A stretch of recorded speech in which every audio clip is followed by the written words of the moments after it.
Welcome to Shekhawati education, जहां पढ़ाई होगी आसान और दमदार। हमारा उद्देश्य है हर विद्यार्थी तक गुणवत्तापूर्ण शिक्षा पहुंचाना और आपके सपनों को नई उड़ान देना। शेखावाटी एजुकेशन, सीखने का नया अंदाज, सफलता की नई शुरुआत। आज का सुविचार: जीवन से बड़ा कोई विद्यालय नहीं, कठिनाइयों से बढ़कर कोई परीक्षा नहीं और समय से बड़ा कोई शिक्षक नहीं है। तो आज है 3 जून 2026 और 3 जून से संबंधित राष्ट्रीय और अंतर्राष्ट्रीय जितने भी करंट अफेयर्स के महत्वपूर्ण क्वेश्चन होंगे, जो सभी प्रतियोगिता परीक्षाओं के लिए महत्वपूर्ण होंगे, वो आज हम पढ़ेंगे। तो चलो शुरू करते हैं।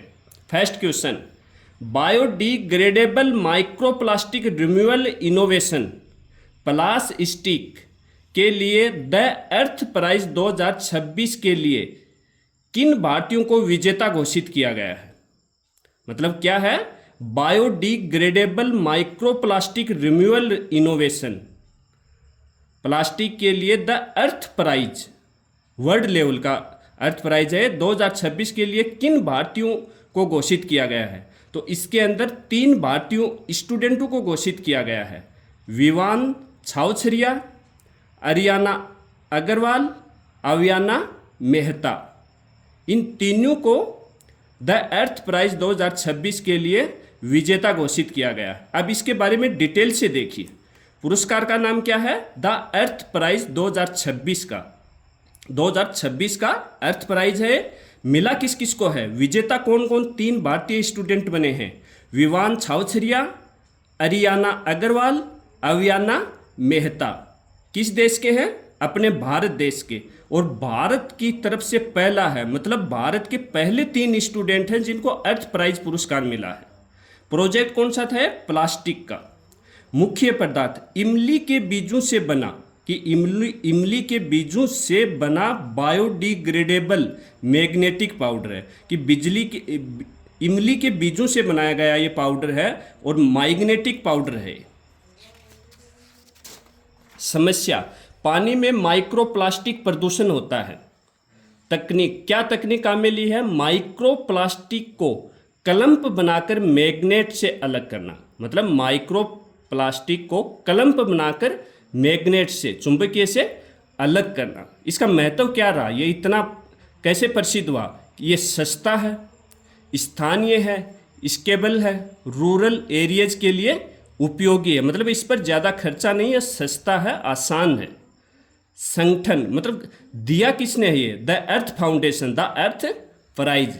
इसका मुख्यालय कहाँ था? जिनेवा, स्विट्जरलैंड में। Best non profit. ये तीनों 16 वर्षीय भारतीय छात्र हैं। कितनी एज के हैं? 16 वर्ष के। तीनों भारतीय हैं और ये पहले भारतीय हैं जिनको ये द अर्थ प्राइज पुरस्कार मिला। इससे पहले किसी भी भारतीय स्टूडेंट को ये मिला नहीं। अब इसका देखो, इसमें होता क्या है? प्लास्टिक में इमली के फेंके गए बीजों से, इमली के जो बीज होते हैं उनको अपन फेंक देते हैं, उन्हीं से बनाया गया है बायोडिग्रेडेबल पाउडर। मतलब इमली के जो बीज होते हैं उनसे एक पाउडर बनाया गया है जिसको क्या नाम दिया है? बायोडिग्रेडेबल। माइक्रोप्लास्टिक कणों को आकर्षित करके, ये क्या करता है? माइक्रोप्लास्टिक कणों को आकर्षित करके कलंप गुच्छों में बदल देता है और इन्हें हैंड हेल्ड मैग्नेट की मदद से पानी से अलग किया जा सकता है। इस विधि द्वारा इनको अलग किया जाता है। फायदा क्या है इसका? बिजली, महंगी मशीन या जटिल इंफ्रास्ट्रक्चर की जरूरत ही नहीं है। मतलब बिल्कुल आसान और सस्ता है। अब मिला कैसे है ये देखो। द अर्थ प्राइज 13 से 19 वर्ष के छात्रों के लिए दुनिया की बड़ी पर्यावरणीय स्थिरता प्रतियोगिता है। मतलब ये द अर्थ प्राइज 13 से 19 वर्ष के छात्रों को मिलता है। और अपने तीनों छात्र कितने वर्ष के थे? 16 वर्षीय छात्र थे। 2026 संस्करण में कुल $1,00,000 प्राइज पूल था। कितना इनाम मिला है इन तीनों को? $1,00,000। विजेता: मतलब विजेता कैसे घोषित करते हैं? इसमें पब्लिक वोटिंग के द्वारा, मतलब जनता के द्वारा वोटिंग किया जाता है और 23,000 लोगों ने मतदान किया। अब की बार कितने हजार लोगों ने मतदान किया?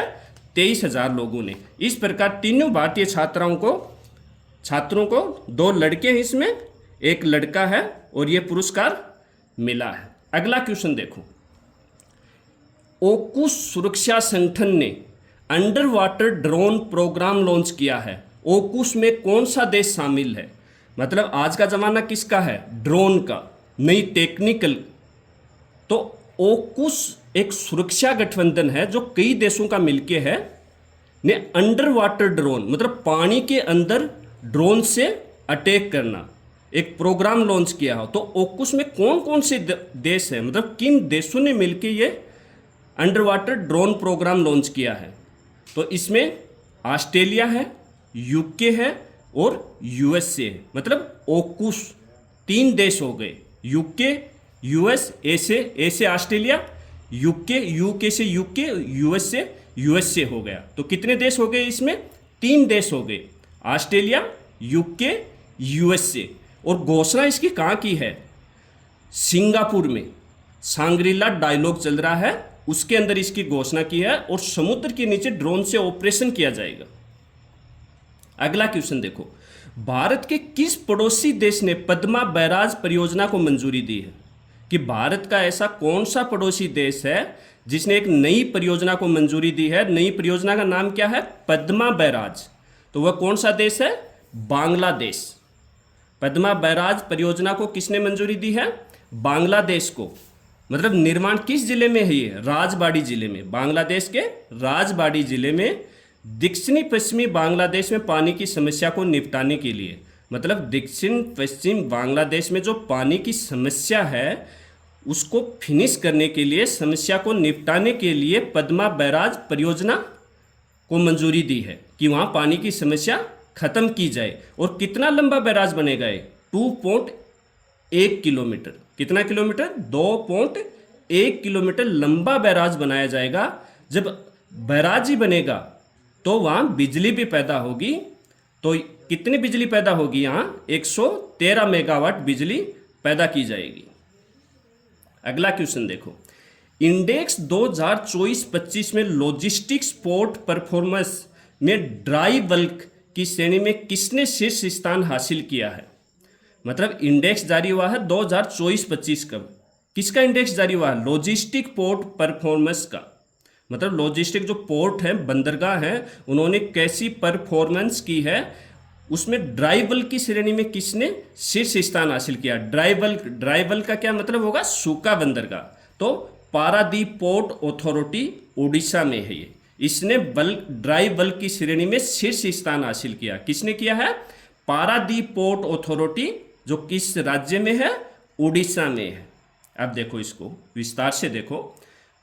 प्रस्तुत जवाहरलाल नेहरू पोर्ट प्राधिकरण का 37वां स्थापना दिवस समारोह मनाया गया।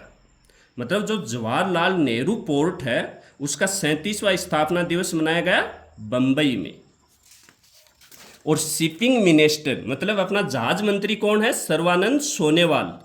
तो उसने इसी का जवाहरलाल नेहरू पोर्ट का प्राधिकरण का 37वां स्थापना दिवस मनाया है। उसी के दौरान सागर आकलन पहल शुरू की है। कौन सी पहल शुरू की है? सागर आकलन पहल शुरू की है। और इसमें 3 श्रेणियां जारी की इसने। 3 श्रेणियां कौन कौन सी जारी की हैं? तो पहली श्रेणी तो इसने ड्राई बल्क की श्रेणी जारी की है, जिसमें कौन सा फर्स्ट रहा है? Paradip port authority. और दूसरी लिक्विड बल्क। तो लिक्विड बल्क में कौन सा श्रेष्ठ रहा है? शीर्ष पर रहा है caeca port and terminal Gujarat. Liquid में कौन सा रहा है? Caeca port and terminal Gujarat. और तीसरा कौन सी कैटेगरी जारी की है? Container cargo. तो इसमें कौन शीर्ष पर रहा है? मुद्रा पोर्ट गुजरात। इन तीनों का मिलान करने का क्वेश्चन भी आ सकता है। अगला क्वेश्चन देखो, वैश्विक स्तर पर एआई परफॉर्मेंस में भारत की अर्थव्यवस्था को कौन सा स्थान मिला है? मतलब एआई परफॉर्मेंस में वैश्विक स्तर पर भारत की अर्थव्यवस्था को, क्वेश्चन ध्यान से देखिए, अर्थव्यवस्था के बारे में पूछा है, कौन सा स्थान मिला है? तो एआई परफॉर्मेंस में भारत को 4था स्थान मिला है। तो भारत को 4था स्थान मिला तो अपने से पहले 3 कौन से देश हैं?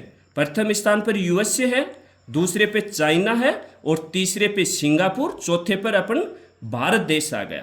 किसमें है? एआई परफॉर्मेंस में। अभी जमाना किसका है? एआई का, डाटा सेंटर का, ड्रोन का। अगला देखो, डिजिटलाइज्ड इकोनॉमी में भारत का कौन सा स्थान है? 5वां। और शेयर मार्केट अर्थव्यवस्था में भारत का कौन सा स्थान है? 7वां, 3 दिन पहले कौन सा था? छठा, उससे 3 दिन पहले 5वां। भारत को किन 2 देशों ने क्रॉस किया है? ताइवान। पहले भारत 5वें स्थान पर था, तो ताइवान 5वें स्थान पर आ गया, भारत 6ठे स्थान पर गया। अभी आज भारत को साउथ कोरिया ने क्रॉस कर दिया, साउथ कोरिया 6ठे पे आ गया, भारत 7वें स्थान पर आ गया। तो इसकी मेन वजह क्या है कि भारत शेयर मार्केट की अर्थव्यवस्था में गिरावट कैसे आती जा रही है? डॉलर के मुकाबले अपना रुपया गिरता जा रहा है, और अमेरिका और ईरान का जो युद्ध चल रहा है उससे तेल के भाव बढ़ते जा रहे हैं। ये इन 2 कारणों की वजह से शेयर मार्केट 7वें नंबर पर आ गया। अगला क्वेश्चन देखो, भारत चीन की 35वीं WMCC बैठक कहाँ हुई है? मतलब दोनों देशों के बीच में हर साल बैठक होती है, तो 35वीं बैठक कहाँ हुई है? बीजिंग, चाइना में हुई है। इसमें मतलब किस उद्देश्य से होती है? आपस में परामर्श किया जाता है, समन्वय किया जाता है, सीमा विवाद के मुद्दे सुलझाए जाते हैं, सीमा पार सहयोग को बढ़ाया जाता है। अगला क्वेश्चन देखो, कोसोवा, मतलब कोसोवा में हो रहा है, क्या हो रहा है? World table tennis. कोसोवा में आयोजित वर्ल्ड टेबल टेनिस में सीनियर सिंगल्स, मतलब सीनियर है, सिंगल्स ही है, का खिताब जीतने वाली सबसे कम उम्र की भारतीय महिला खिलाड़ी कौन है? मतलब वर्ल्ड टेबल टेनिस चल रहा है, सीनियर सिंगल्स गेम का है, कोसोवा में आयोजित हो रहा है। इसमें सबसे कम उम्र की भारतीय महिला खिलाड़ी कौन है? दिव्यांशी भौमिक। कितनी है? 15 वर्षीय है, सबसे युवा भारतीय महिला है, और सिंगल्स व डबल दोनों में इसने मेडल जीता है। मतलब सिंगल्स अकेली खेली है, उसमें भी इसने मेडल हासिल किया है, और डबल 2 के साथ खेली है तो भी इसने मेडल जीता। और ये सबसे युवा भारतीय महिला है, 15 वर्ष की है, जिसने मेडल जीता। क्या नाम है? दिव्यांशी भौमिक। अगला क्वेश्चन देखो, नेत्र सेमी स्टार्टअप, नेत्र सेमी स्टार्टअप, स्टार्टअप का क्या नाम है? नेत्र सेमी। और इसने किया क्या है? AI chip. फिर चिप का क्वेश्चन, AI का question. AI chip A2000 launch की है। इस स्टार्टअप का संबंध किससे है? किस राज्य से है? मतलब स्टार्टअप का क्या नाम है? नेत्र सेमी। इसने क्या किया है? AI चिप बनाई है, उसका नाम क्या दिया है? A2000 लॉन्च की है। इस स्टार्टअप का संबंध किस राज्य से है? तो किस राज्य से है? केरल राज्य से है। इसकी प्रोसेस नोड कितना रहेगा? 12 nm। इस चिप का प्रोसेस नोड कितना रहेगा? 12 nm। और इनका लक्ष्य क्या है? क्यों बनाई है? तो स्मार्ट निगरानी करना, मतलब कैमरे, स्मार्ट कैमरे बनाएंगे, उनमें लगाएंगे। तो राष्ट्रीय और अंतर्राष्ट्रीय करंट अफेयर्स के महत्वपूर्ण क्वेश्चन यहीं पर समाप्त होते हैं। जय हिंद, जय भारत।